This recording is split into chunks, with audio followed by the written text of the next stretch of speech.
Bismillahirrahmanirrahim. Assalamualaikum warahmatullahi wabarakatuh.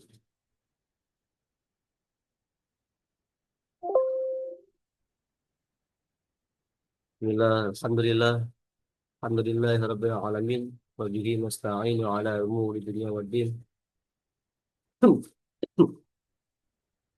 Assalatu wassalamu ala asrafil anbiya wal mursalin wa ala alihi wa sahbihi ajma'in amma ba'd. Rabbi israh li sadri wa yassir li amri wa hlul 'uqdatam min lisani yafqahu qawli. يا فتاح يا عليم يا رزاق يا كريم اتقنا اتقى العارفين الحمد لله رب العالمين. اللهم صل على سيدنا محمد وعلى ال سيدنا محمد كما صليت على سيدنا ابراهيم وعلى ال سيدنا ابراهيم وبارك على سيدنا محمد وعلى ال سيدنا محمد كما باركت على سيدنا ابراهيم وعلى ال سيدنا ابراهيم في العالمين انك حميد مجيد. Alhamdulillah kita berjumpa kembali Bapak Ibu pada kajian rutin Rumah Hijrah yang insya Allah selalu diadakan setiap pekan sekali ya. Pertama, marilah kita selalu panjatkan puji syukur hadirat Allah Subhanahu wa Ta'ala yang telah melimpahkan nikmatnya, karunia-Nya kepada kita sehingga kita masih diberikan kemudahan untuk bertolabul ilmu, belajar, menuntut ilmu di malam yang insya Allah barokah ini. Walaupun mungkin di sebagian daerah sedang hujan ya, termasuk di sini juga hujan Bapak Ibu. Mohon maaf bila suaranya mungkin kurang jelas atau mungkin jaringannya kurang stabil, mohon dimaklumi. Kemudian sholawat serta salam semoga selalu tercurahkan kepada junjungan kita Nabi Muhammad Shallallahu Alaihi Wasallam dan keluarganya, sahabatnya, dan semoga kita selaku umatnya diberikan kemudahan untuk mendapatkan syafaat melalui beliau kelak. Amin, amin ya rabbal alamin. Baik, Bapak Ibu yang kami hormati,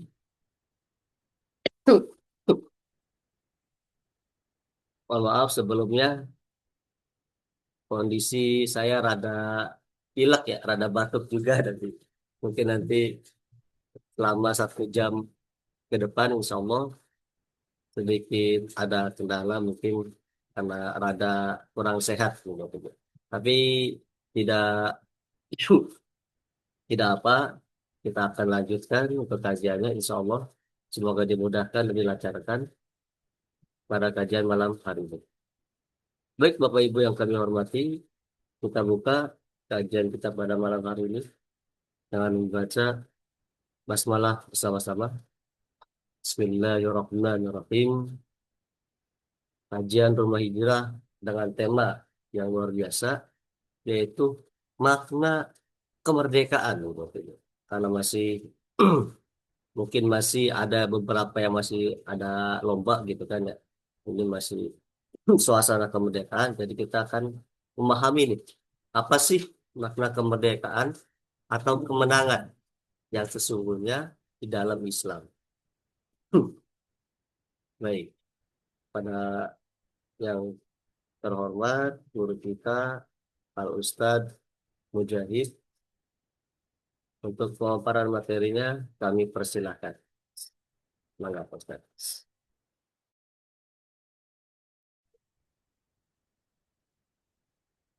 Baik, terima kasih.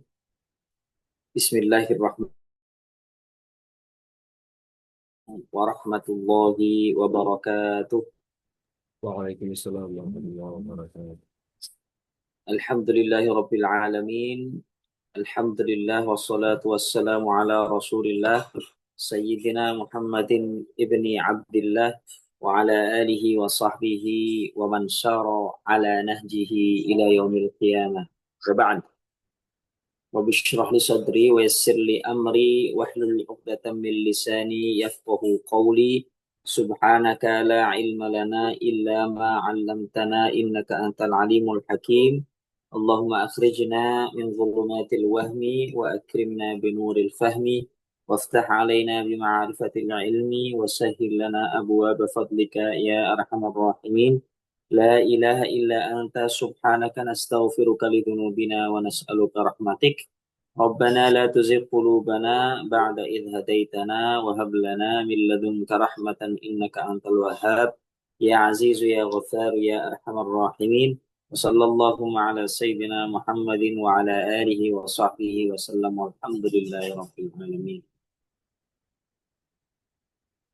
Alhamdulillah, segala puji serta syukur senantiasa kita panjatkan kepada Allah yang telah memberikan kita nikmat iman, nikmat Islam, nikmat kita diberikan umur yang panjang, nikmat kita senantiasa diberikan kepatuhan untuk menjalankan segala perintahnya dan menjauhi segala larangannya.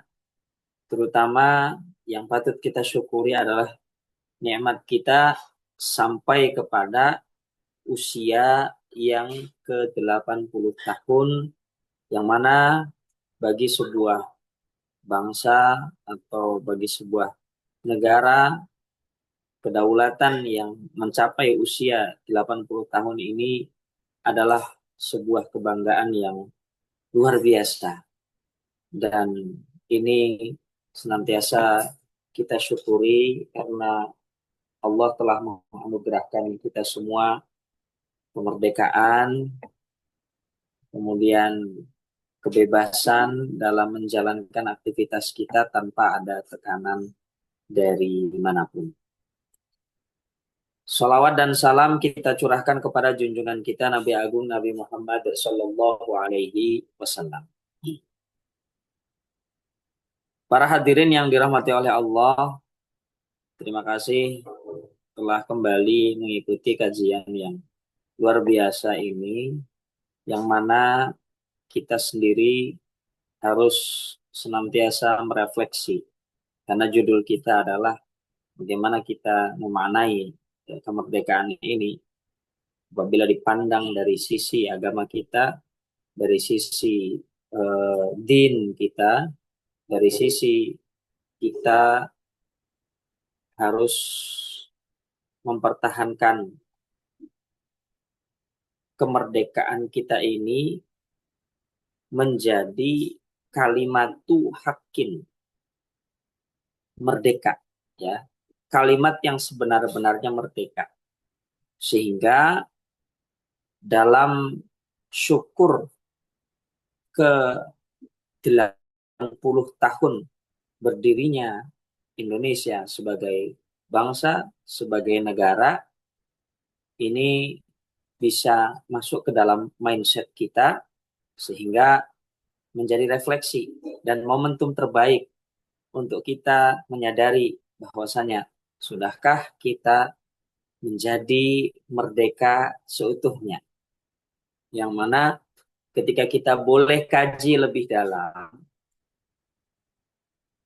kemerdekaan yang kita raih ini bukanlah warisan dari bangsa lain, bukanlah pemberian dari bangsa lain, bukanlah penghargaan dari siapapun, melainkan ini adalah hasil jerih payah perjuangan para pendahulu kita, para pahlawan kita, para sepuh kita, orang-orang yang berjuang mengorbankan jiwa dan raganya untuk keutuhan bangsa ini dan memiliki visi di masa yang akan datang. Anak-anak kami ini, pahlawan-pahlawan ini, anak-anak kami nantinya bisa membangun sebuah kedaulatannya dengan mandiri, membangun sebuah kebebasannya secara merdeka. Kemudian bebas melaksanakan kegiatan-kegiatan yang bisa membuat bangga eh, budayanya, yang bisa membuat bangga negaranya, yang bisa membuat bangga penduduk bangsanya. Tak lupa kemerdekaan juga intinya adalah dan hakikatnya adalah rahmat Allah Subhanahu wa taala. Sebagaimana yang tertuang di dalam Undang-Undang Dasar 1945 yang kutipannya berbunyi bahwasanya kemerdekaan itu ialah hak segala bangsa dan kemerdekaan itu berkat rahmat Allah yang Maha Kuasa dan dengan didorong oleh keinginan luhur juga para jasa para pahlawan yang telah berjuang. Maka syukur kita terhadap kemerdekaan bangsa Indonesia ini tidak main-main. Syukur kita terhadap kemerdekaan bangsa kita ini ya bukan eh, kebanggaan yang kaleng-kaleng, di mana saudara-saudara kita di belahan bumi lain ada yang masih merasakan penjajahan, ada yang masih merasakan duka, pengusiran, kekurangan dari sisi pangan dan lain sebagainya, masih berpikir untuk ibadah, bagaimana untuk kebebasan berbicara seperti apa. Dan ini tugas kita semua untuk memastikan cita-cita kemerdekaan dan melunasi sekaligus melunasi janji-janji kemerdekaan yang telah disematkan oleh para pahlawan dan founding father kita. Para bapak, para ibu, para saudara-saudariku yang dirahmati oleh Allah Subhanahu wa taala, salah satu dari janji kemerdekaan Indonesia juga yang tertuang di dalam Undang-Undang Dasar 1945 adalah menentang segala bentuk penjajahan di atas muka bumi karena tidak sesuai dengan pri kemanusiaan dan pri keadilan. Kalau kita tadabburi dalam Quran Surah Al-Hujurat yang kita semua insya Allah sama-sama hafal, bagaimana Allah Subhanahu wa Ta'ala mengundang seluruh manusia, ya ayyuhan nas, inna khalaqnakum min dzakarin wa untha waja'alnakum syu'uban wa qabaila lita'arafu inna akramakum 'indallahi atqakum.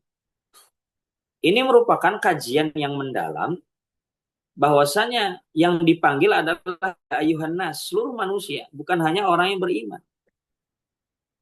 Maka di sini yang dipanggil, yang dimaksud di dalam panggilan ya ayuhan nas ini adalah seluruh manusia.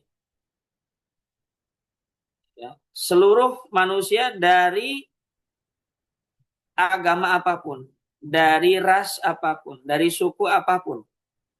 Kemudian dari negeri manapun, ya. Artinya seluruh manusia. Inna khalaqnakum min dzakari wa unsa. Sesungguhnya kami ciptakan kalian dari laki-laki dan perempuan. Wa ja'alnakum syu'uban wa qabaila.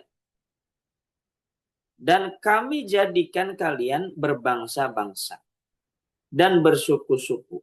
Artinya bangsa dan suku itu sebuah fitrah yang Allah memang tetapkan bagi seluruh manusia. Ada perbedaan warna kulit, ada perbedaan bentuk mata, ada perbedaan ya secara umum perbedaan fisik, kemudian perbedaan bahasa, kemudian eh, perbedaan kultur dan budaya dan lain sebagainya. Syu'uban wa qabaila. Tujuannya adalah lita'arafu. Nah, perlu kita kaji di sini secara ringkas dan terperinci bahwasanya lita'arafu ini ada sebagian yang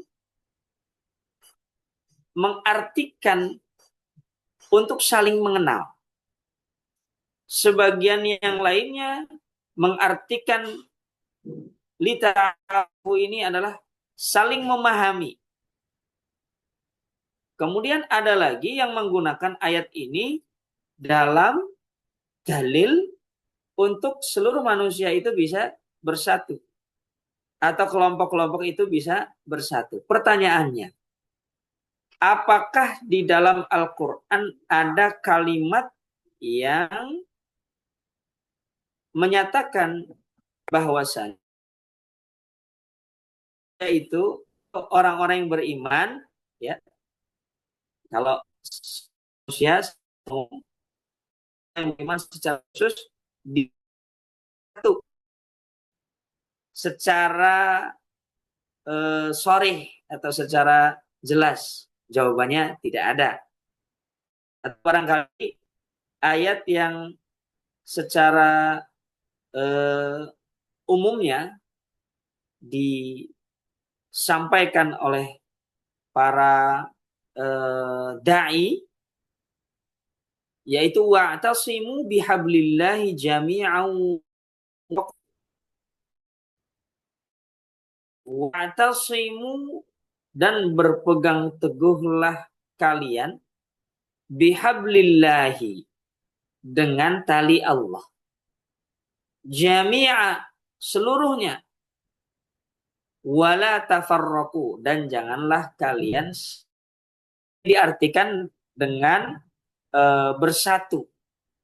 Tetapi kalau kita betul-betul memperdalam arti dari dua ayat yang kita baca barusan, tidak ada kalimat bersatu karena bersatu itu sangat sulit dan barangkali satu hal yang mustahil dilakukan oleh manusia kecuali atas izin Allah Subhanahu wa taala.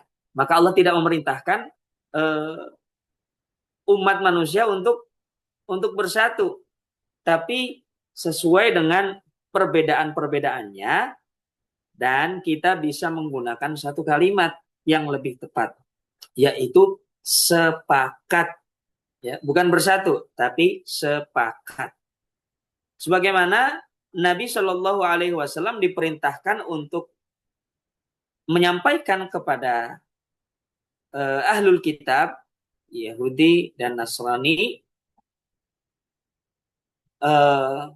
Qul, katakanlah wahai Muhammad, ya ahlal kitabi, wahai ahlul kitab, ta'alau ila kalimatin sawa.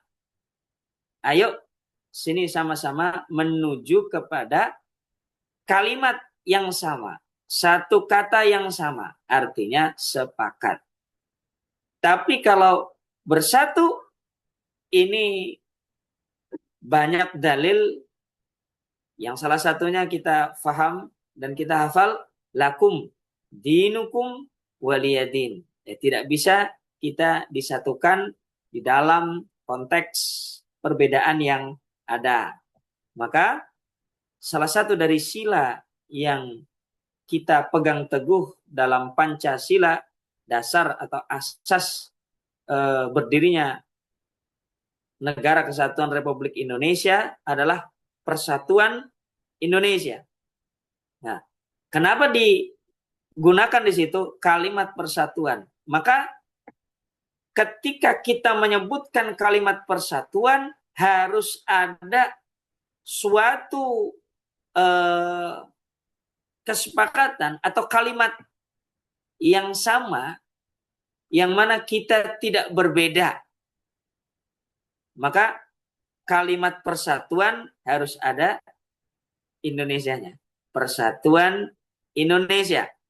Ya, artinya seluruh bangsa yang ada atau tinggal di Negara Kesatuan Republik Indonesia sepakat dengan satu kata, aku adalah anak Indonesia. Aku adalah orang Indonesia. Nah, itu sepakat dengan itu. Ya. Tapi kalau untuk bersatu, nah, harus ada sesuatu yang menyatukan. Seperti yang dikatakan diperintahkan Allah kepada Nabi, ta'alau ila kalimatin sawa'im bainana wa bainakum. Ayo kita sepakat dengan satu kalimat yang sama, alla na'budu illallah. Untuk tidak menyembah kecuali Tuhan. Nah, itu ada sebab dalam bersatu. Nah, maka ini kita kaji betul-betul bahwasanya kalimat bersatu itu harus ada sandarannya, dan kita lebih tepat dalam mempertahankan salah satu janji-janji kemerdekaan itu dengan kata sepakat. Apa salah satunya tadi? Sepakat dengan menentang penjajahan di atas dunia ini harus dihapuskan karena tidak sesuai dengan peri kemanusiaan dan peri keadilan. Kalau kita kaji betul-betul dan masih terjadi sampai detik ini bahwasanya masih ada bangsa atau negeri yang terjajah, ya, mereka masih merasakan penjajahan, masih merasakan penindasan, masih merasakan pengusiran, ya, masih krisis terhadap pangan, ya, yaitu bangsa Filistin, yang mana ya kita doakan agar saudara-saudara kita di Filistin segera menjemput kemerdekaannya yang hakiki. Karena kita tidak boleh melupakan sejarah, bahwasanya hutang budi sejarah kita dengan bangsa Filistin adalah bangsa yang pertama mengakui Indonesia secara de facto. Kemerdekaan bagi bangsa Indonesia, yaitu Syekh Muhammad Amin Al-Husaini, mufti besar dari Palestina, menyatakan dan mengakui Indonesia sebagai negara berdaulat, negara yang merdeka, disiarkan di radio dalam bahasa Arab di Berlin. Ya, tahun 1944 di bulan 9, bulan September, tanggal 6. Nah, maka selayaknya kita ikut andil di dalam membela bangsa yang menjadi salah satu pengukir sejarah kemerdekaan Indonesia sebagai amanat konstitusi.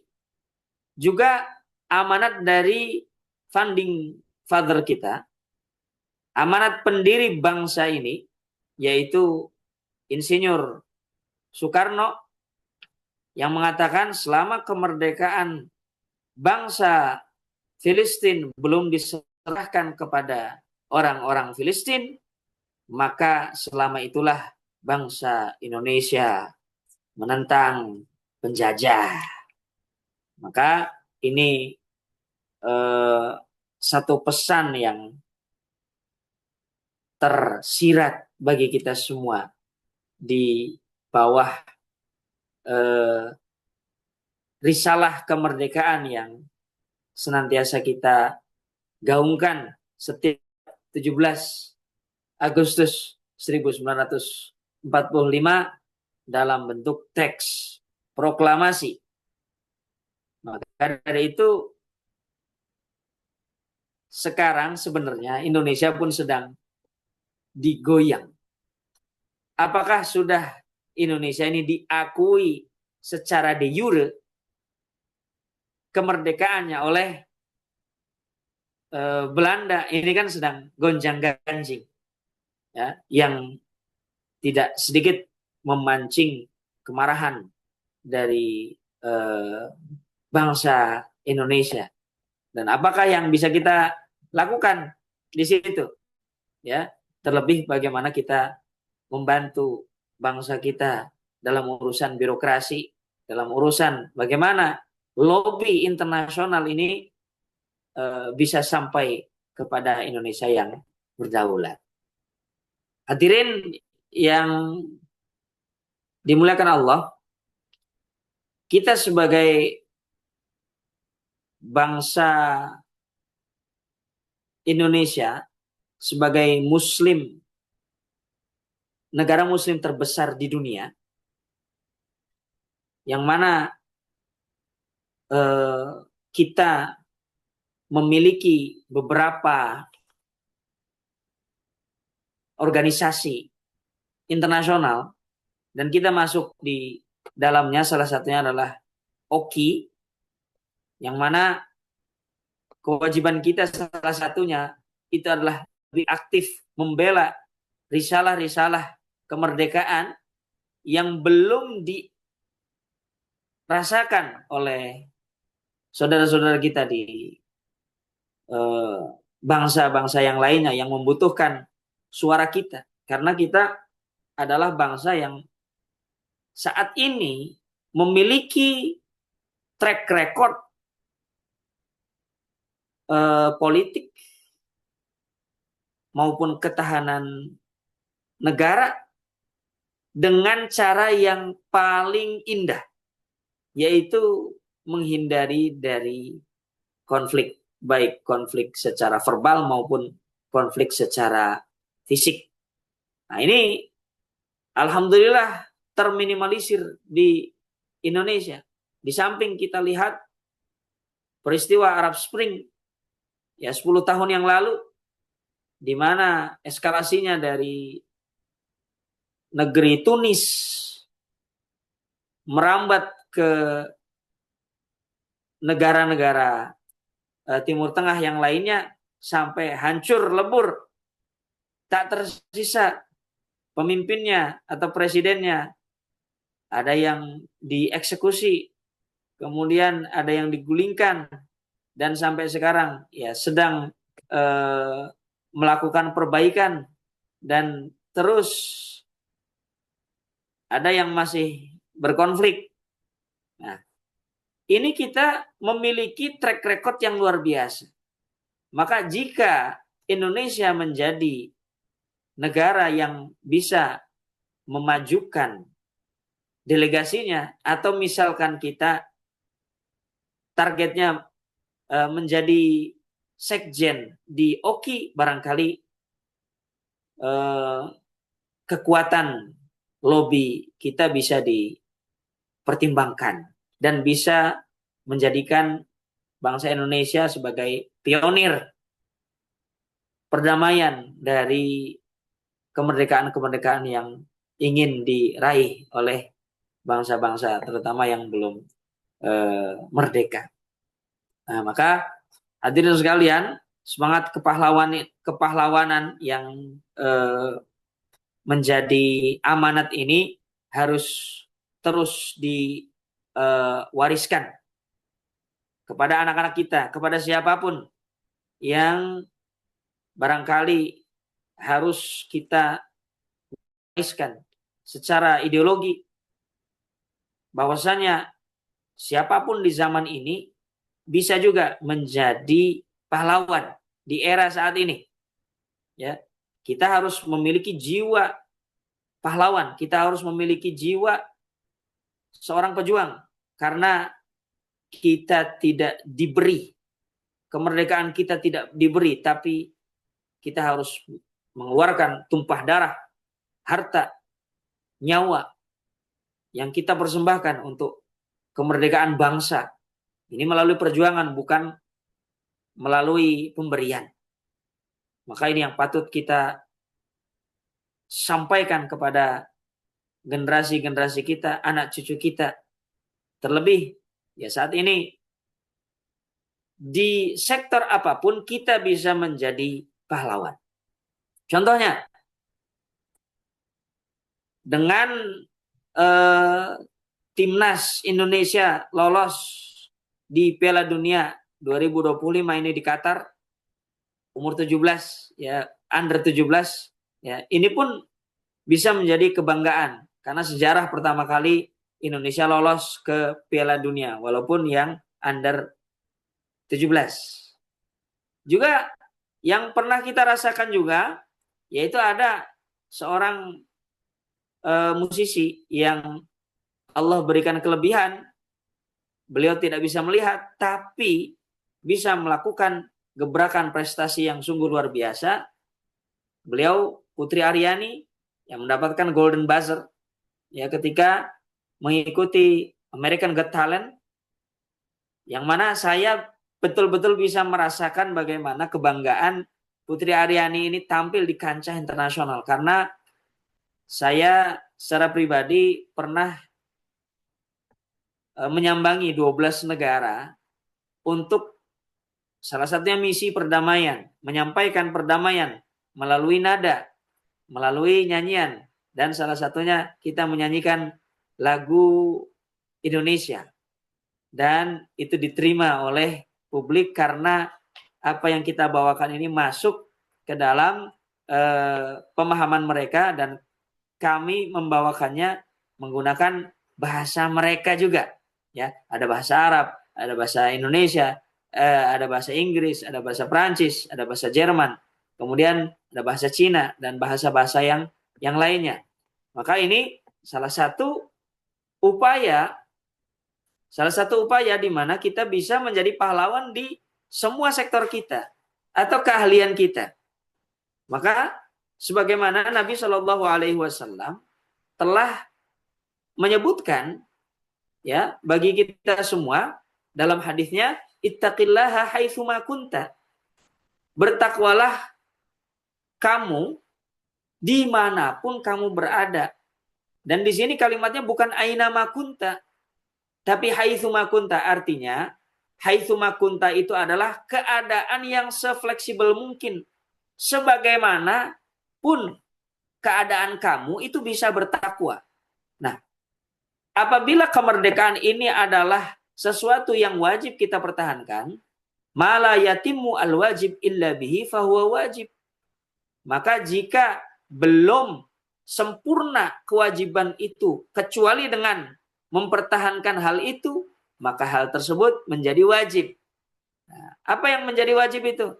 Ya, salah satunya tadi mempertahankan kedaulatan atau kemerdekaan yang diwariskan oleh para pahlawan kita. Dengan kita bisa menjadi pahlawan di sektor mana saja, di mana saja, asalkan kita menggunakan kaidahnya Nabi Shallallahu Alaihi Wasallam, innama bu'ithu liutammima makarimal akhlak, dengan makarimal akhlak, dengan akhlak yang mulia, akhlak yang terpuji.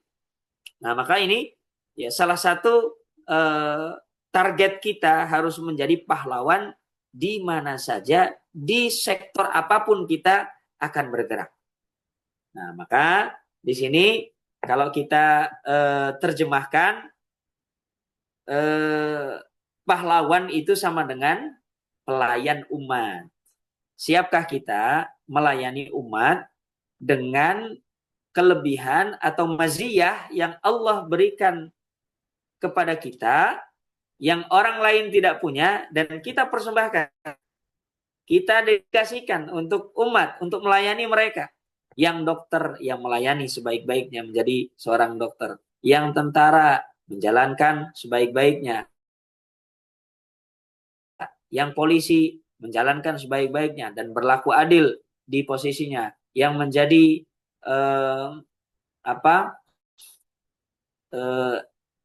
anggota di dalam majelis permusyawaratan rakyat, perwakilan rakyat, ya, atau DPR MPR ya, atau di dalam memimpin sebuah daerah, provinsi maupun yang lebih tinggi, itu bisa berbuat adil dengan sektornya masing-masing. Maka para jamaah sekalian, kita harus menentukan RKU ya.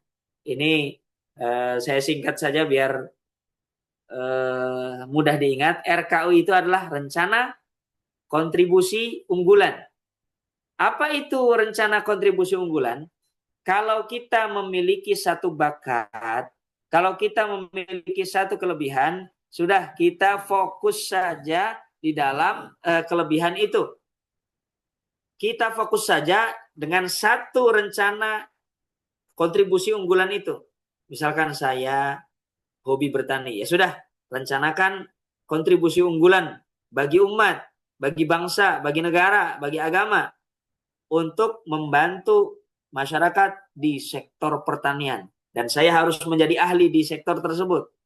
Ya, yang guru, ya, RKU-nya saya harus memiliki satu metode pembelajaran yang efektif agar membantu para pembelajar mendapatkan satu visi tertentu di dalam pencapaian pendidikannya. Nah, itu contohnya. Maka menuju Indonesia emas di tahun 2045 yang sebentar lagi, yang barangkali kita tidak akan merasakan cepat atau lambat, tahu-tahu nanti sudah mendekati 2045. Entah kita masih ada atau kita sudah tidak ada, wallahu a'lam bishawab. Hanya Allah yang tahu, hanya Allah yang menentukan. Tapi apa yang harus kita persiapkan di dalam menyongsong Indonesia emas? Ya kuncinya ya yang terpenting adalah di sektor pendidikan. Bagaimana kita menjadi seseorang yang educated people, yang teredukasi dengan baik, juga kita mengedukasi, membina terutama Gen Z ya, terutama Gen Z maupun Gen Alpha ya, yang harus kita bina karena satu karakter yang luar biasa dimiliki Gen Z dan Gen Alpha itu cepat sekali dalam berubah. Karena memang zamannya sudah seperti ini. Di samping era artificial intelligence yang luar biasa, cepat sekali, bulan depan sudah ada penemuan yang baru. Ya, jangankan bulan depan, hari esok ini sudah ada sesuatu yang baru. Maka ini sangat mempengaruhi mentalitas Gen Z dan Gen Alpha. Bagaimana mereka menginginkan perubahan yang cepat. Kita kalau generasi tahun 70-an, 80-an, 90-an yang mana tidak bisa mengimbangi mentalitas mereka, tidak bisa mengimbangi frekuensi mereka, bisa jadi kita ditinggalkan begitu saja. Dan barangkali ini menjadi penghalang atau satu kendala untuk mempersiapkan Indonesia emas nanti di tahun 2025 2045, yang mana satu kaidah usuliyah yaitu dar'ul mafasid muqaddamun ala jalbil masalih. Menahan kerusakan atau menghindari kerusakan itu lebih diutamakan daripada jalbul masalih, daripada mendatangkan maslahat. Karena ketika mendatangkan maslahat, bisa jadi maslahat tersebut itu adalah maslahat menurut dirinya, tapi tidak maslahat menurut orang lain.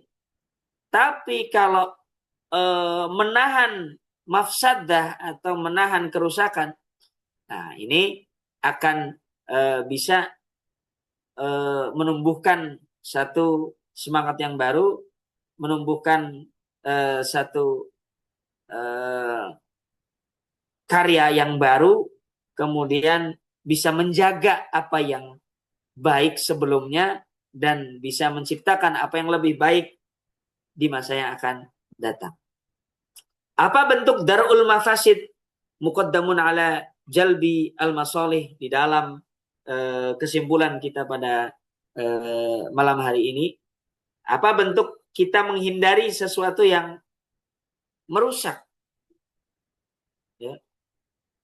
Kita berdoa agar negeri kita ini terbebas dari korupsi.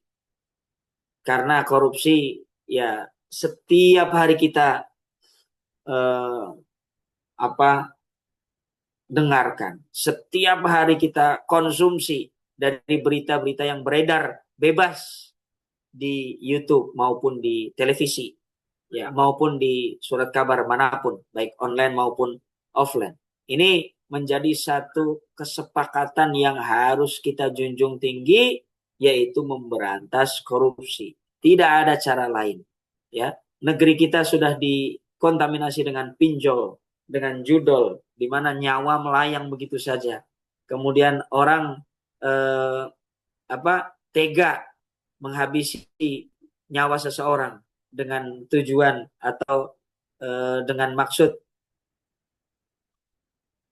mengambil hartanya, atau ingin menguasai hartanya, atau kepepet karena ingin membayar hutang, ya pinjol dan lain sebagainya. Ini sebuah darurat yang harus kita eh, putus mata rantainya. Nah, ini salah satu yang harus kita eh, apa up dalam menjaga kemerdekaan dan marwah bangsa Indonesia. Juga eh, apa penghematan dan efisiensi yang dilakukan oleh eh, apa pemimpin kita ini semoga menjadikan negara ini ya bisa bisa berdiri di atas kaki sendiri, dan semoga bisa mengelola ini yang harus kita eh, dukung. Jangan sampai kita menjadi riak-riak yang malah tidak bisa memberikan satu solusi apapun. Seperti itu. Kemudian yang ketiga, bagaimana kita menciptakan kedaulatan ekonomi. Rakyat kita betul-betul menderita jika di head to head kan dengan bangsa lain dalam urusan ekonomi. Ya, di mana saat ini juga untuk sektor ini sangat menurun sekali, dan kita rasakan bagaimana daya beli, daya jual, kemudian daya produksi ini sulit sekali untuk di uh, increase, untuk dinaikkan, ditingkatkan. Butuh waktu yang cukup lama dan butuh edukasi yang terstruktur, dan semoga Indonesia, bangsa kita bisa melewati hal ini. Terutama yang keempat ini juga tidak boleh kita lewatkan, yaitu bagaimana kita memperhatikan sektor pangan, di mana ayo kembali kepada sektor pangan yang kita bisa membuatnya sendiri, kita bisa menanamnya sendiri, kita bisa mengolahnya sendiri. Jangan sampai kita dihadirkan dengan propaganda-propaganda bangsa lain yang mana intinya adalah ingin menjajah kita dari sisi fikriyah, dari sisi pemikiran. Kita lebih suka kalau makanan itu dibalut dengan nama-nama asing. Kita lebih suka kalau makanan-makanan asing itu masuk ke dalam negara kita atau ke dalam kebiasaan kita sehari-hari. Sarapan kita sudah ini, ya. Dulu kita pakai bolen gitu, kopi cukup gitu. Ya sekarang harus breakfast, harus breakfast. Ya. Kemudian ya makan siang, makan malam, ya. Atau ya kebiasaan-kebiasaan yang intinya ini propaganda, sebenarnya propaganda bangsa lain untuk menguasai negeri kita. Na'udzubillah min dzalik. Semoga kita bisa mempertahankan kedaulatan kita.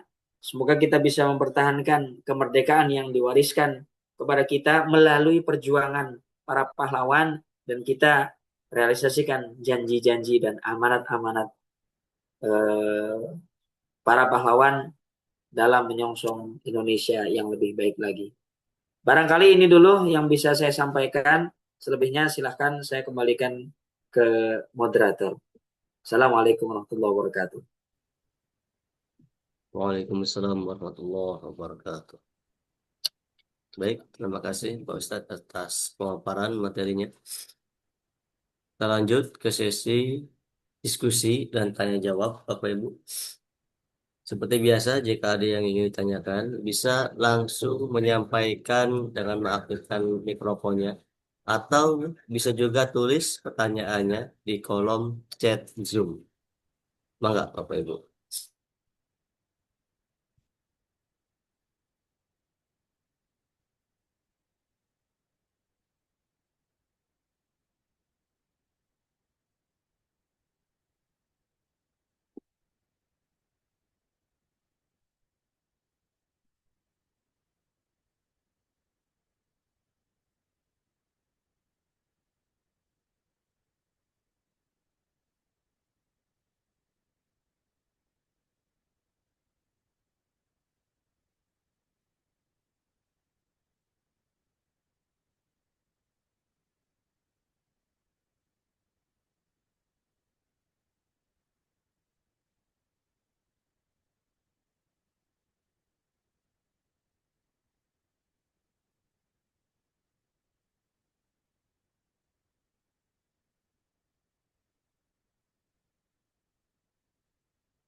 Baik, mungkin ada satu pertanyaan, Pak Ustadz.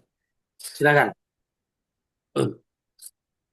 Melihat fenomena yang terjadi di negara kita tercinta ya, Masya Allah, gitu kan. Beberapa hari, beberapa minggu terakhir mungkin Bapak Ibu juga sering gitu kan melihat kayak berita-berita tentang kebijakan yang Masya Allah banget gitu kan, dampaknya kepada kita masyarakat gitu. Nah, kebijakan-kebijakan yang diambil oleh para pemangku kepentingan, padahal kan mungkin bisa dibilang mereka itu perwakilan dari rakyat gitu kan. Tapi kebijakannya kok tidak apa ya bahasanya, seakan-akan tidak menyejahterakan rakyat gitu. Hmm. Nah, Ya. mungkin Bapak Ibu juga merasakan mungkin sebagian ya, karena tiap hari gitu kan nongol lagi, buka sosial media nongol lagi kayak gini. Kayak itu, aduh hari-hari masa kebijakannya keren-keren, Masya Allah gitu kan. Ya mungkin pertanyaannya, bagaimana pandangan Pak Ustadz tentang fenomena yang luar biasa ini, dan gimana sih sikap kita sebagai masyarakat ya Pak Ustadz, sebagai warga negara Indonesia menghadapi fenomena yang luar biasa ini. Mungkin itu Pak Ustadz. Terima kasih. Ya, baik. kita sepakati dulu bahwasanya para wakil rakyat ini dipilih juga oleh rakyat. Dan kita sepakati juga seluruh yang berada di kursi parlemen ini semuanya berbeda cara berpikirnya. Membawa eh, risalah, bukan kepentingan ya. Kalau kepentingan terlalu tendensius. Membawa risalah yang eh, diemban dari masing-masing konstituennya. Baik itu ya rakyat secara umum atau eh, dapilnya atau partainya atau ada orang-orang tertentu ya, maka ada risalah yang dibawa. Otomatis di sini kalau kita melihat dari sisi perbedaan cara berpikir dan idealisme berpikir para wakil rakyat, ini saja sudah jelimet. Apalagi ditambah dengan risalah-risalah yang mereka emban secara khusus ya. Secara umumnya mereka itu sudah berbeda cara berpikirnya ya. Dan mereka orang-orang yang ya, barangkali sudah dikatakan bisa memanajemeni dinamika organisasi di dalam parlementer. Tapi di sini perbedaan itu tidak bisa dihindari. Ya, baik perbedaan pendapat, perbedaan persepsi, ya. Dan ini beda, ini perbedaan pendapat, perbedaan persepsi, ya, perbedaan keputusan, ya, perbedaan sikap. Wah, ini pun sudah jelimet. Coba ini nanti barangkali para jamaah ini ada yang berminat untuk menjadi wakil rakyat pun pasti akan merasakan perbedaan itu. Nah, bagaimana sikap kita dengan keputusan-keputusan yang seolah-olah tidak berpihak kepada rakyat banyak? Bahwasanya ada sebuah kaidah seperti ini. Kalau kita mencari keriduan Allah, keriduan manusia, maka itu adalah sebuah tujuan yang tidak akan ada ujungnya. Tapi kalau kita mencari keriduan Allah, maka tidak akan pernah ditinggalkan oleh Allah apa yang menjadi tujuan kita. Nah itu.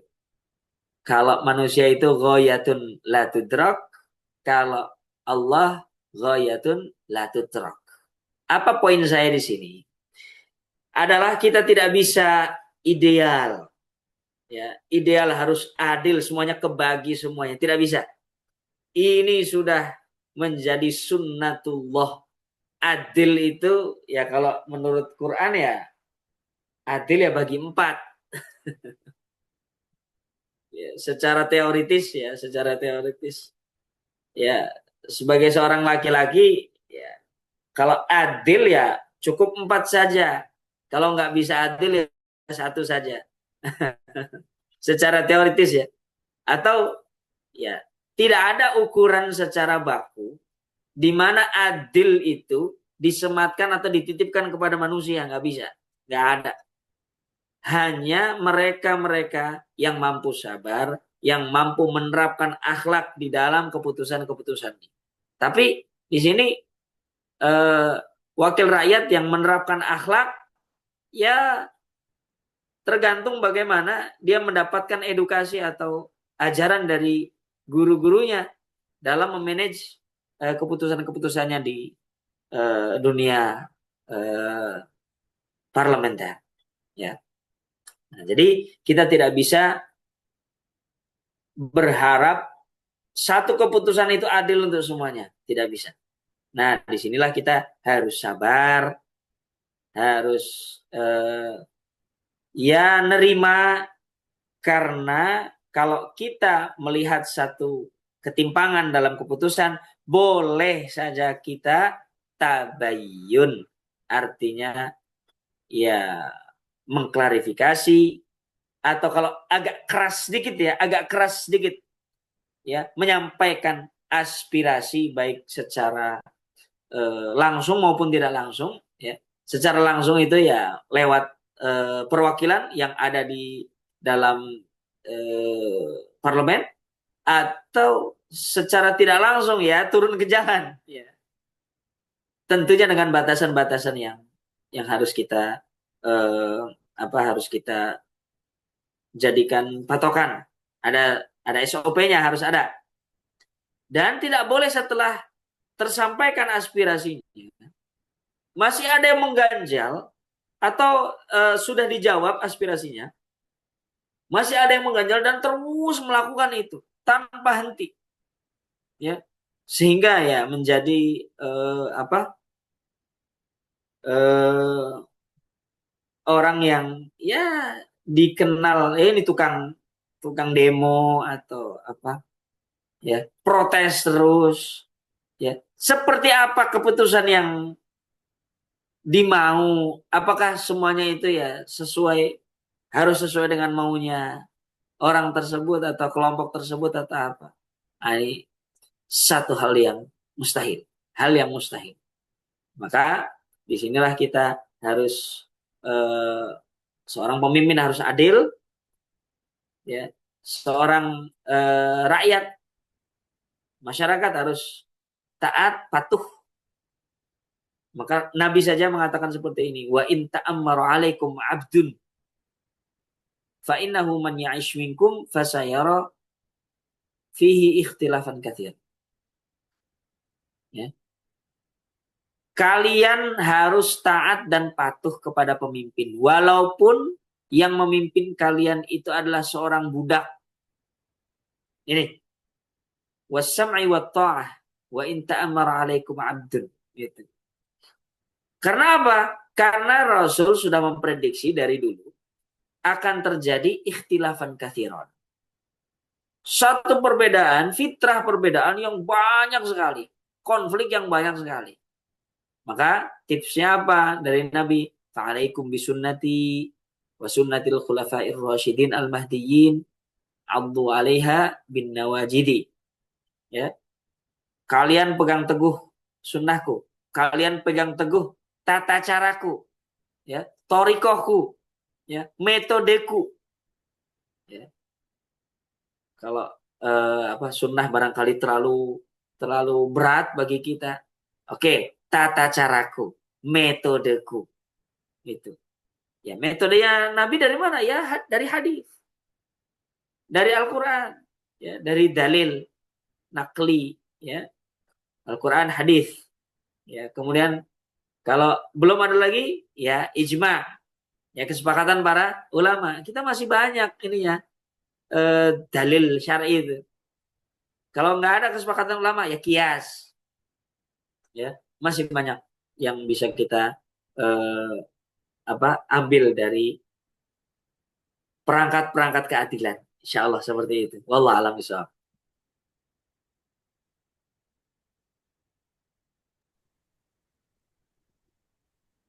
Baik, Alhamdulillah. Terima kasih Pak Ustadz atas penjelasannya yang luar biasa ya.